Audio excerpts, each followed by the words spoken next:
They say no one can fix a broken home like a wise woman. But what happens when the home is a kingdom? What if the father is a king and the son a murderer? This is the story of a forgotten woman, a woman whose voice changed a nation. King David sat on a throne, but his heart was far away. His kingdom was quiet, but his house was broken. One of his sons, Amnon, did something wrong to his sister Tamar. Another son, Absalom, killed Amnon in revenge, and then he ran.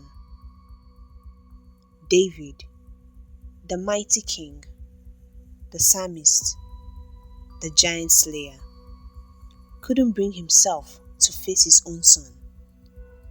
3 years passed. 3 long, silent, bitter years. No letters, no visits, no word. Only the empty ache of grief and guilt. But the kingdom could feel it. Something wasn't right. A wound in the house of the king is a wound in the heart of the land. And someone had to speak. Far away, in a quiet village, under the wide blue sky of Tekoa, lived a woman. Not a queen, not a priest, just a woman. But people called her wise. She was the one people came to when they were confused. She didn't shout. She didn't judge. She listened. She taught. She spoke. And when she spoke, hearts listened. Joab, one of David's commanders, saw that the king's heart longed for his son. But David was too proud or too broken to make the first move. So, Joab called for the woman of Tekoa. Pretend to be a grieving mother, he told her. Tell the king a story. Help him see what his eyes refused to see. And the woman agreed. She wrapped herself in widow's clothes. She walked through the gates of the great city into the palace of the king. And then she knelt. Her voice trembled as she began. My king, I am a widow. My husband is gone. I had 2 sons, but one day they fought in the field.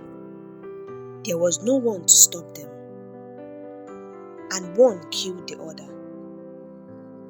David leaned forward, listening. She continued, Now, the people want to kill my only son left. They say he must die for murder. But if they take him, I'll have no one, no heir, no name, no future. Please help me. David's heart broke. He said, No harm will come to your son. As surely as the Lord lives, no one will lay a hand on him. Then, silence, and with quiet strength, the woman stood tall and looked into the king's eyes. She said, Why have you shown mercy to me, but none to your own son? You have banished him. You have left him to die far away. Yet, we all must die one day. We are like water spilled on the ground. It cannot be gathered again. Why not bring him back while he still lives? David's breath caught in his chest. She wasn't just telling a story, she was speaking about him, about Absalom, about his own pain, about his own pride. This woman, this stranger from Tekoa, had gently held up a mirror to his soul. David looked at her and said, "Did Joab put you up to this?" She nodded, but the truth had already landed.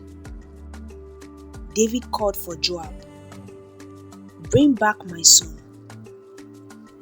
And just like that, the walls started to come down because of one woman's words. A father and son would see each other again. A king remembered mercy. A home could begin to heal. The woman of Tekoa didn't have swords or soldiers. She didn't have riches or ranks. But she had wisdom. She had courage. And she had the voice to say what others were too afraid to say. In African villages, we know when an elder woman speaks, even the wind stops to listen. Maybe today, you feel like your voice doesn't matter. Maybe you're just one person, but remember the woman of Tekoa. She wasn't loud. She wasn't famous, but she was wise. And with that wisdom, she brought peace. In your family, in your church, in your nation, don't underestimate the quiet strength of a calm and courageous voice. Be like the woman of Tekoa. Speak peace, speak healing, speak hope. Because you never know, your voice might just be the bridge that brings someone back home. Thank you so much. Keep doing good works. God bless you.